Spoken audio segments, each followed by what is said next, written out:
Welcome back to Powerful Women in the World podcast. Episode 8, Lessons from History, What We Can Learn from the Greatest Women Leaders. If this is your first time tuning in, welcome to a space where we don't just talk about success. We live it, we define it, and we pass the torch so that every woman listening can rise higher, stronger, and bolder. Now today's episode is going to take us back in time, but not to dwell in the past. Oh no. We're reaching back to learn, to grow, and to evolve. Because when we look at history through the lens of powerful women, something beautiful happens. We see ourselves. We see the strength, the scars, the brilliance, the battles, and more importantly, we see the blueprint for our own rise. This episode is called Lessons from History, What We Can Learn from the Greatest Women Leaders. And let me just say, there is so much wisdom in the women who came before us. These were women who led in times when society said they couldn't. Women who made decisions that changed nations, broke barriers, and paved paths for all of us. Women who had every reason to shrink but chose to shine. So today, we're going to honor them, study them, and take those timeless principles into our modern lives. Let's start with Queen Nzinga of Angola. A 17th century African queen who ruled with unmatched strategy, diplomacy, and strength. When Portuguese invaders tried to colonize her land, Nzinga didn't just fight back, she negotiated, outsmarted, and protected her people fiercely. One of the most powerful lessons she left us with is this: never negotiate your worth from your knees. You stand tall. You speak with wisdom. You lead with clarity. Even in the face of giants, your voice has power. Nzinga reminds us that leadership isn't just about titles. It's about presence. It's about vision. It's about knowing when to fight, and when to rise above the fight. Now let's travel to India and meet Rani Lakshmibai, the warrior queen of Jhansi. She wasn't born a soldier. She was a wife, a mother, a widow, and yet, when the British tried to seize her kingdom, she strapped on her armor, mounted her horse, and led an army into battle. Pregnant. Bold. Fearless. Do you hear me? She fought with her son on her back and fire in her heart. What does she teach us? She teaches us that no matter your role, mother, wife, leader, dreamer, you can rise in moments of pressure. You can protect what you love. And you can redefine what strength looks like. And then we look to the West, to Eleanor Roosevelt. Now, she wasn't a queen or a warrior on a battlefield, but make no mistake, Eleanor fought in her own way. She redefined what it meant to be a first lady. She used her position not just for social hosting, but for advocacy. She fought for civil rights, human rights, and women's equality long before it was considered acceptable. Her legacy teaches us that leadership is also influence. It's using your platform, however big or small, to speak for the voiceless and shift culture. Do you see the theme here? These women didn't wait for permission. They didn't let society box them in. They led, boldly, uniquely, and authentically. And their lessons are still relevant today. Let's talk about the mindset behind these women. They weren't superhuman. They felt fear. They faced judgment. They knew heartbreak. But they also made decisions. Powerful decisions. And that's a lesson we can apply right now.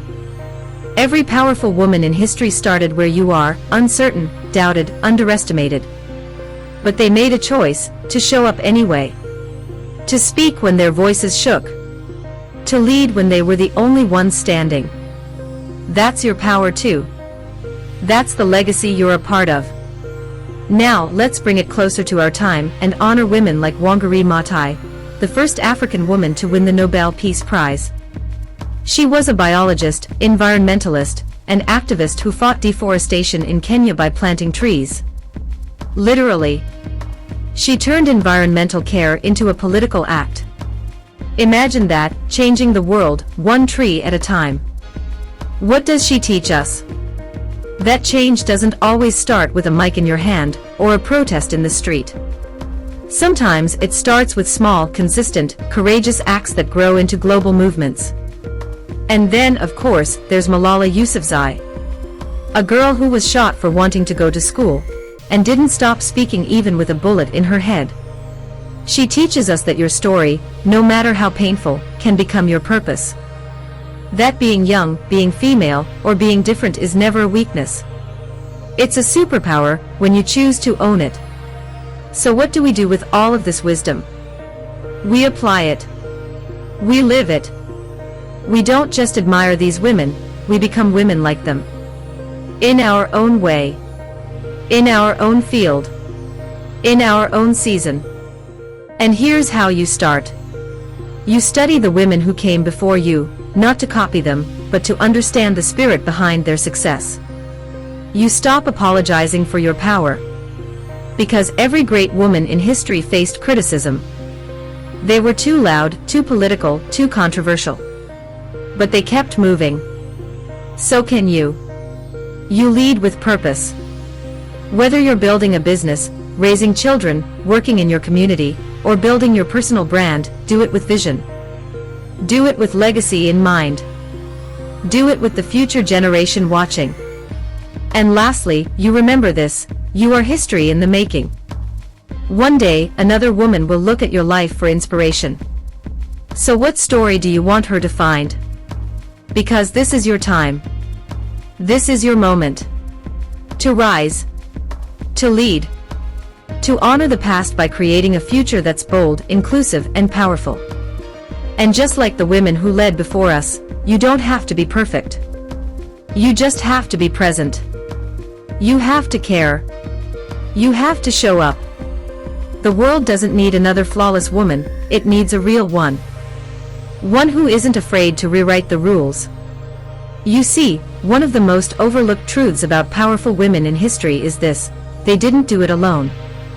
Behind every brave decision was a quiet moment of doubt. Behind every public victory was a private battle. And often behind the crown, the pen, the voice, the protest, was a community. A tribe. A sisterhood. Whether it was mentors, allies, mothers, or daughters, these women leaned into connection. And that's something we can't forget today. So as we study them, we must ask ourselves, who's in my corner? Because leadership isn't just about being the strongest in the room, it's also about knowing when to lean on others. Queen Elizabeth I had advisors, Malala had her father's unwavering support, Rosa Parks had the NAACP behind her. No one rises alone. And neither will you. This is also a call to community. To lift others as you rise.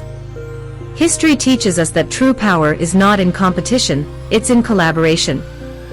The suffragettes weren't one woman, they were a movement. The civil rights icons didn't walk alone, they walked together. So today, let's reject the narrative that there can only be one woman at the top. Let's build tables, not just sit at them. And here's another truth we take from history: the power of identity. So many of the women we admire didn't fit the mold of their time. They were told they were too black, too brown, too poor, too uneducated, too loud, too soft, too much, too little. But they didn't let that define them. Instead, they embraced their identity as fuel. Their culture, their voice, their pain, it all became part of their message. Harriet Tubman didn't need permission to free people. She relied on intuition and purpose. Frida Kahlo turned her physical pain into artistic brilliance. Maya Angelou turned trauma into timeless poetry. These women show us that you don't need to hide the parts of yourself that don't fit. Those parts may be your power. So whatever your story is, own it. Own your roots. Own your rhythm. Own your roar. Because when you do, you give permission for others to do the same. Let me speak directly to the woman listening who's doubting her impact. Maybe you're not a queen or a CEO. Maybe you don't have millions of followers or a platform yet. But hear this, your life still matters. Your influence still counts. Your leadership starts where you are. Whether you're mentoring one girl, speaking truth in your workplace, or breaking cycles in your family, you are leading. And that matters. You are writing history right now, with your choices, your mindset, your courage. So today, take one lesson, just one, from the women who came before you and apply it. Step into a room with your head high. Speak even when your voice shakes. Start that project. Build that business. Advocate for that cause. Mentor that young woman. Say yes to the next big thing. Because the world needs what only you carry. And when the road feels heavy, and it will, look back. Remember that you are part of a lineage of women who never had it easy, but kept going anyway. Women who redefined power, resilience, beauty, intelligence, and legacy. You are one of them. Legacy isn't just what you leave behind when you're gone. It's what you live right now. It's the impact you have on your family, your workplace, your community, and even the silent observers who are watching how you move through life. The great women of history didn't set out to be remembered, they set out to make a difference. Their legacy was built by their decisions, their consistency, their courage, and their conviction. When we study someone like Mother Teresa, we don't just remember her because she won a Nobel Peace Prize. We remember her because she gave her life to service. She lived among the poor, the sick, and the forgotten, not because she had to, but because she chose to. Her legacy is compassion in action. And then there's Wangari Maathai, the first African woman to win the Nobel Peace Prize. She didn't have a loud, global platform at the beginning. What she had was a vision, to restore Kenya's environment by planting trees. Simple, right? But she faced resistance, was arrested, silenced, and mocked. Yet she kept planting, kept organizing, kept teaching. And today, millions of trees later, we remember her not just for what she said, but for what she grew. So the question is, what are you planting today? Because the truth is, every action you take, every seed you sow, whether it's kindness, knowledge, discipline, or vision, is growing something. And one day, people will eat the fruit of what you planted. Will it nourish them? Will it inspire them? Will it challenge them to rise? You see, every great woman in history teaches us something different. But what they all share is a commitment to purpose over popularity. None of them were perfect. They were criticized, misunderstood, and underestimated. But they didn't shrink. They didn't let the opinions of others become the prison that held them back. They stood for something bigger than themselves. As a woman listening today, you don't need to have all the answers to be a leader. You don't need to have a perfect past or a flawless plan. What you need is clarity on who you are and who you want to become. What you need is the willingness to take the next step, even if your knees are shaking. Every woman we admire in history started somewhere. Sometimes that somewhere was a prison cell, a village, a refugee camp, a hospital bed, a classroom, a kitchen, a small, quiet place where no one was watching, until the world had to pay attention because her light was too strong to ignore. You carry that same light. So let me leave you with this: history doesn't just belong to the women who've already made it into the books. History belongs to you too. Every time you choose integrity over comfort, every time you rise again after failure, every time you support another woman's dream, you are adding your voice to the legacy of powerful women around the world. This podcast, Powerful Women in the World, isn't just about celebrating others.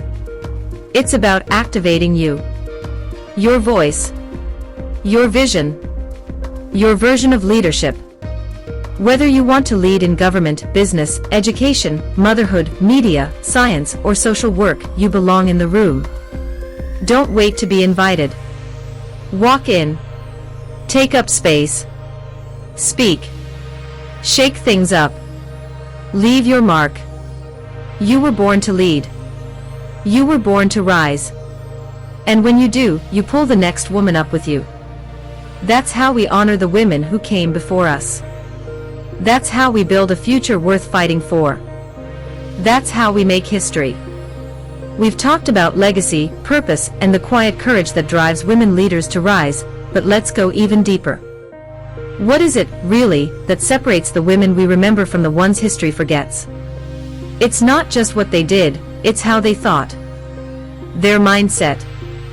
Think of Queen Elizabeth I. She ruled in a time when women weren't supposed to lead anything, let alone a kingdom.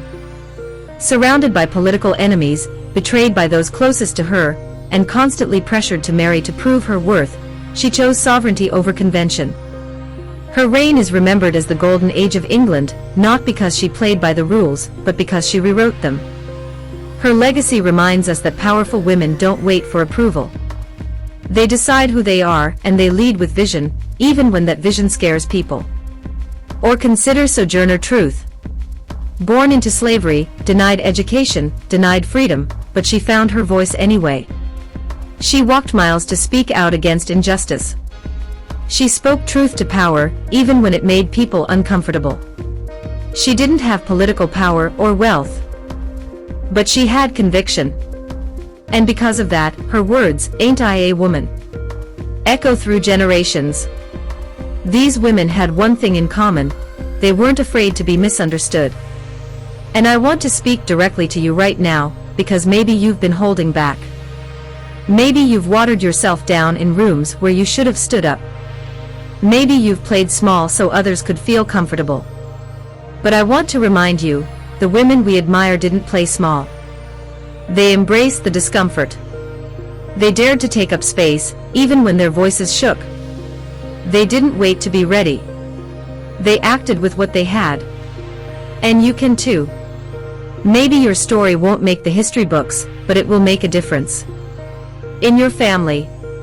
In your business. In your community. Don't underestimate the impact of showing up fully in your life. The way you lead, raise your children, love your partner, serve your clients, speak your truth, all of it is leadership. All of it is legacy. Leadership is not a title. It's a way of being. So when we talk about lessons from history, we're not just admiring the past. We're pulling from it. We're learning how to be bold like Harriet Tubman, who kept going back for more people, more lives, more freedom, even after she had already escaped. We're learning how to be unapologetically ourselves like Frida Kahlo, who turned her pain into art, and her art into a platform.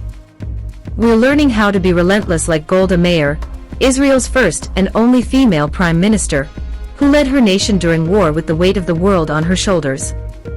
These women didn't have perfect paths, but they had unstoppable spirits. And that's what I want you to take with you today. Your path won't be perfect, but your presence, when it's rooted in truth, compassion, and purpose, can change everything. So take this moment to ask yourself, what kind of woman do I want to become? What kind of legacy do I want to leave? Am I building a life that honors the courage of the women before me, and inspires the women who will come after? Because you are part of this story. Right now. You're writing it, one decision at a time. And I hope you write it boldly. Thank you again for being here with me on Powerful Women in the World. Episode 8 was personal, powerful, and I hope, deeply meaningful for you. Don't forget to share this episode with a woman who needs it. Let's keep this ripple of power, courage, and truth spreading. Until then, walk like the leader you are. Think like the trailblazer you were born to be.